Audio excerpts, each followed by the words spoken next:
Umdlali wasemuva we-Kaizer Chiefs u-Anasio Miguel ukholelwa ukuthi umsebenzi wabo omkhulu ukujabulisa abalandeli ngokunqoba izindebe. uMiguel ojoyine leli qembu ngesizini edlule esuka kwiPetro da Luanda ubengumdlali ophambili kumqeqeshi oyinhloko uNasruddin Nabi. Usedlala imidlalo engu-24 kwengu-27. Ngemuva kwezinyanga eziyisishiyagalombili ekuleli, uMiguel useqalile ukubamba iqhaza elibalulekile eliza nokumela iqembu le-Kaizer Chiefs. Ujabule ngamathuba futhi uyavuma ukuthi abalandeli banomthelela omkhulu emidlalweni wabo nasekuzilungiseleleni.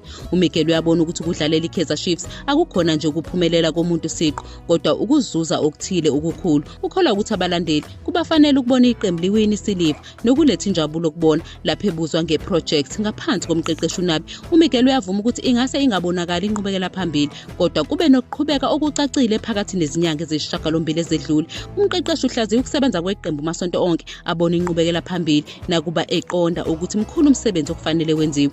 uMiguel unethemba ngekusasa futhi ukholelwa ukuthi iqembu lisesikhaleni esihle lokuzuza okuthile okuhle. Nokho uyavuma ukuthi ukubekezela kuyadingeka nokuthi izimo zeqembu kumele zibhekwe. Lo muzwa wokuzibophezela kanye nesifiso sokuphumelela ungaba nomthelela omuhle eqenjini. Ulikhuthaze ukuthi lisebenze ngokuzikhandla futhi lilwele ukwenza kahle. Ngobuholi nokuzinikela kukaMiguel, i-Kaizer Chiefs ingasikwazi ukuguqula isizini yayo futhi ilethe injabulo kubalandeli bayo.